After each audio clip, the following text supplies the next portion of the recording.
What's good, YouTube family? Back at it again with another video. If you clicked on this channel, then you know it's the Brown Brother. So before we get started, like and definitely hit that subscribe button. But I definitely wanted to talk about this about hair. I was gonna make this non-ether video. I was gonna make the melanin video. Y'all know I had that video planned for some time. And time again, unfortunately, situations keep coming up where I haven't been able to truly break it down. I'm gonna start a series. It's coming very soon. I could maybe do DVDs. I don't want to write a book about it because just I'm physically I'd be stretching myself too thin. But I'm either gonna do some videos about it or make some DVDs and just hand them out to the community because I really believe my insight and the way I tell certain things would definitely help. Anyway, let's just jump right into it. If you've seen my video, I made a video called Black is Beautiful. And I told you, I told everybody if you can, please share it to all like the beauty gurus, black beauty gurus on YouTube or whatever who do all their little stuff. I think they had like some kind of beauty YouTube kind of thing special. So I was kind of doing that around that time to kind of align it with that one. And it just goes hand in hand with what I was saying. So the reason why I did this video because as I'm writing yet another book, not the one I'm trying to write, but I'm writing a specific chapter just talking about black people, just our features, like nose, hair, ears, blah blah blah. And then I hear about this thing that happened between this Olympic medalist, the sister, I can't think of her name. Y'all know I'm bad with names, even worse with pronouncing names. But I heard about this sister. Instead of them talking about the medal she won or even just participating in the Olympics at such a young age, they go and talking about hair and stuff. And I'm like, why? Like, who started this? What started this? So I'm going to do this video. It's going to be called Hair, Black People's Hair, What You Need to Know About Black Hair. Black Hair 101, whatever you want to call it. And you can say, well, what can you do? But I'm just going to tell it. Like, straight up, this is a channel for young black men, and this is definitely just a tip for everybody. So don't click off of it because it's definitely some knowledge that you can definitely get into. But that's the intro. I'm going to keep this video under 15 minutes. I'm going to try to, as I always, try to keep it in a timable fashion because I realize you got more stuff to do than to listen to me. But, black hair. I find it ironic, and maybe somebody already said this. So if you said this, it may not be original. I hear so many things, and I watch so much things, but hopefully this is an original statement that I'm making. But if it's not, I give full credit to whoever made it before me. I find it ironic that the things that are scarce in this world are valued. The things that are scarce in this world, the things that are few in number, the things that are different from anything and everything else is valued in this world, but not black people. Like the diamond, like the gold, like the ruby, like the emerald. Those things that are scarce, those things that are special, are valued. So when black people look at ourselves, we must never look at ourselves as inferior, but we must look at ourselves as special. And to me, the best way to fight propaganda is with correct teaching. But the reason to even why propaganda was started was for black people to look at themselves as, but for people to take control of black people by making us look at ourselves as inferior. You go on the four corners of the earth, and you're gonna find big noses, big lips, and even though they probably done everything they can to try to discard the historical facts of it, and all the colonizations of these countries have now made it where people have been infected by the vicious virus that is colonization, that is backwards, hateful teaching and Western ideas of what beauty is. That goes directly against, or maybe not against, but does everything it can to destroy black people. But just talking about like your hair. Well, first of all, our hair texture is curly. Again, I'm gonna lead an article I believe is called "By Real Men, Real Style," in which the brother Mr. LaTroy Williams broke down skin color and hair. And also, you may not agree with the full and total article. I never seen the color chart, and I never seen the hair chart before. But just talking about black people and our hair, right? So I found this ironic that the word nappy is actually in the family or the synonym of nasty. Let me say that again. Nappy is in the synonym or the family of the word nasty. This is propaganda to get us to hate ourselves. Our hair is what makes us us. Our hair is actually needed. Just like our melanin absorbs the sun, many scientists and great leaders in the black community have actually pointed to, who actually have knowledge and background, have actually pointed to our hair being almost like solar panels or beams, or being like another avenue in which for us to absorb sun. And that when our hair is cut low, we cannot accurately achieve the right balance of energy that we get as black people. But going back to hair, nappy and nasty, it was used as a term to make us hate ourselves. Like I told you with the Made in Tokyo guy, I find it ironic with the Uber Everywhere song or whatever it was, or I can't think, I mean, that may not even be the right guy, but it's a guy who has a song, say the Kylie Jenner lips. And I find it ironic that everybody doing the lip challenge trying to get big lips, but they chastised us, bullied us, and hated us, and said something about our lips, but when it's culturally now fine, then everybody want to do it. It's getting so bad, like I said, in some countries they wear umbrellas and wear long sleeves because they don't want to get quote unquote dark. But now tanning is in, so now everybody's saying I want to get tan. But we've been chastised and hated for our black skin or our brown, beautiful brown, ebony, beautiful chocolate skin, and they had something to say. Or people just hated it. But going back to our hair, is what makes us us. And that you don't have a nappy pattern, but you have a natural curl pattern that is actually more popular than what people want to say. That actually the African ancestors are originated in Africa, but our African people with features outnumber those who don't. So when you have the minority mindset, you are not only seen as a minority in number, but as a minority mentally. So a minority mindset. And you're seen as small or less than or inferior to. So again, instead of talking about the young lady's accomplishment or anybody's accomplishments, they're going to talking about your hair. But we've been dirty and killing ourselves for years and years trying to get straight hair, putting lye inside of our hair, the chemicals seeping into our bloodstream, our hair being burnt off, big old huge scabs in our heads, for the sake of trying to look at as everybody else. I remember, see, you got to understand, see, they say at the Bible out of mouths of babies, I believe it is.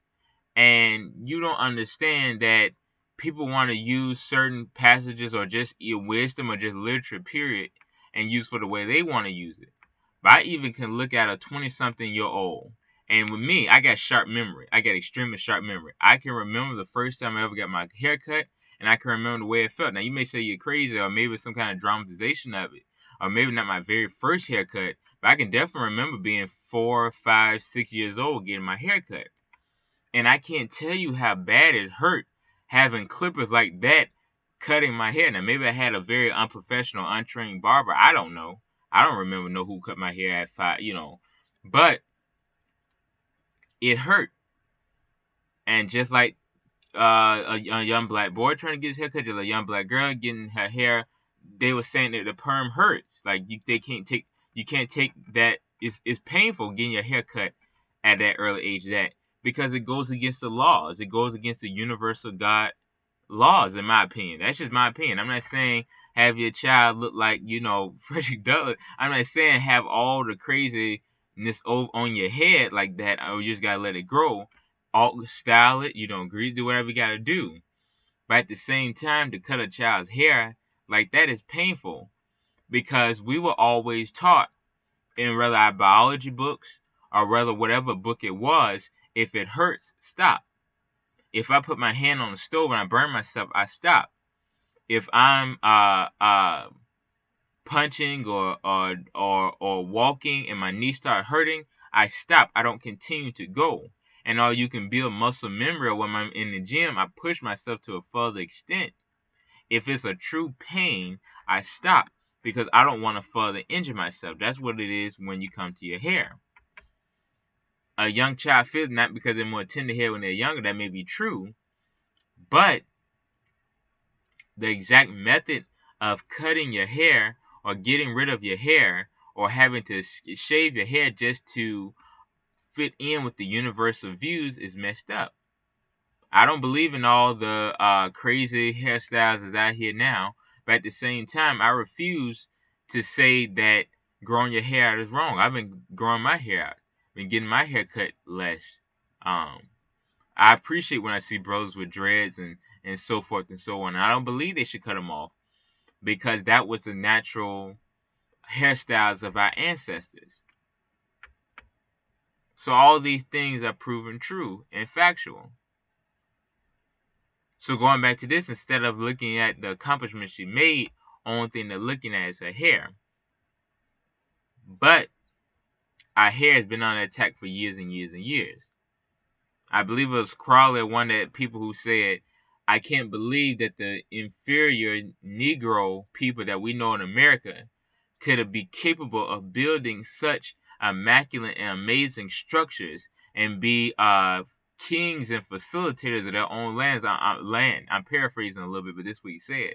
When he went to Egypt and saw this, when he saw the Aborigine people, when they went down to Mexico, where they don't want to tell you, they were big nose, big lip, because we came to North America before Columbus did. Go read a book about a sister. I believe her name is Ivana, Miss Dr. Ivana something like that. But it's called Before Columbus, the President of Africa in North America, Africans in North America. Phenomenal, a great book. So all these things are true. Just like Napoleon, or people say it was Alexander the Great, who shot off the Sphinx nose. People are saying it was some other guy who was mad at something, but personally, that's my opinion. I believe it had to be Napoleon something, because you had seen how much stuff they took back with them from the Egyptians. It's hard to believe. So much that I believe the spirit of the Egyptians was somebody hunted Napoleon's dreams so much that on his deathbed, like I said, if you watch my video, his aide asked him, what did you see inside the tomb? And he said, if I told you, you wouldn't believe me. And he was depressed or saddened or so tight-lipped about what he saw, he didn't want people to see, because he saw something of so much power. Maybe he saw our ancestors. Maybe he saw a vision. I don't know what he saw, But they have, and people want to say I'm crazy, or people want to say you're crazy when you say this, but there was a documentary on CNN with people who went through traumatic childhood experiences were able to go to like a Pacific camp, and these doctors would actually put these people under hypnosis, and they actually were able to go back as a child and see things. So your mind, your brain, even if you can't physically remember, it's all stored in the back of your brain. So I don't know what he saw. But going back to that, and I make this last point like this: Napoleon or Alexander the Great shot down the nose, did not want people to see the black features, the Aborigine people, North America, and all of these things happen. So the last clips I'm gonna leave with two clips, and it comes from pro wrestling. And you may say, now what the heck is this dude talking about? What does pro wrestling have to do with hair and racism and melanated people and black people being in our righteous place as being God's, I guess you want to say whatever you want to say, but God's people who we've always been able to make it. Our DNA has just been strong like that. But I leave with these two clips, and both of them come from pro wrestling. One comes from a wrestling company I don't think is around no more, TNA Wrestling, and one comes from a channel called God dog it. It comes from a channel called ROH Wrestling. And in this one video, you will see a match between a wrestler named Awesome Kong. I did a video. Go skip to the 17-minute version of media's way to deface black women video. There's Awesome Kong, who would come out in Awesome Kong music. Then there was a clip of another wrestling tag team called the Beautiful People, and they cut the sister braids off and cut her hair. So now 2 weeks ago, before this, even I'm gonna try to see can I find a link to the ROH wrestler. I'm not sure can I find that, of a wrestler named Jay Lethal, where he took the Clippers, a wrestler took the Clippers and shaved off all Jay Lethal hair. They do this to psychologically strip us of our culture. They taught us that our hair was ugly, so we believed it. They taught us that we were slaves and not descendants of kings and queens, and we believed it. And even if you say, well, I physically don't believe that I was a slave, how do we behave? Mentally, how do you behave? In your subconscious behavior, are you sometimes less inclined to give your money to black business? Do you find yourself feeding into the stereotype? Have you ever even thought about getting skin lightening treatments or trying to reduce the size of your lips or anything like that? Thought about doing certain things that would negate or take away from your black heritage? You know, it's so bad. I think in Jamaica they banned skin lightening because folks were burning themselves with bleach or some kind of form of lye to try to get more of a westernized ideal of what beauty is, and it's messed us up. So again, I say as I talk about this sister, I'm sorry. I don't even know why I'm saying I'm sorry. Maybe I'm just you know, some people call me 1,000 words. I don't even want to use the words that they'll call me, not because, number one, some of these words I can't say on here, but because of the words I haven't fully gotten the grasp of what they mean. But I say sorry anyway. I don't know why. I just feel like saying sorry. I apologize to any sister or brother who had to go through some mess like that. And it's just a messed up situation, because you got analysts on sports channels taking shots at brothers, particularly Kawhi Leonard, with one of ESPN analysts that I will not name because I don't want to get sued. He's saying, I don't like Kawhi Leonard's hair. Well, who are you to talk? You know? So much that I guess you shave your own head to not be, you shave your own head to appease the Western side of beauty. Then you got a guy or another analyst who may be the same guy who got in there and said Derrick Rose's hair was ugly. How can a brother growing his hair out be ugly? But I see guys all the time with uncontrollable things. That whole shag craze where the guys would flip their hair, like emo trend or whatever, where you flipping your hair off your face, is just going crazy. They couldn't even see to drive up the street, get into accidents because their bangs were coming down off their face, guys. So, but you didn't take the time to call their hair ugly, but you'll take the time to criticize your own people. Okay. So I say all these things to say this is a tactic that has been used, and we find ourselves, not us being criticizing one another, but we find ourselves at the crossroads of what to do next. So I'm definitely just enjoying this new awakening of this new generation. A lot of sisters going natural, a lot of brothers, you know, doing that, and without doing all the other mess when you grow your hair out, just being calm and just growing your hair out like I am, and growing a beard out, and just trying to capture identity of beauty. And last but not least, I may try to leave you with the video. That's a beautiful video. I think it was from Afro-Sheen, the beautiful mama who was on there, a sister or lady, whoever. She older now, so I give her respect.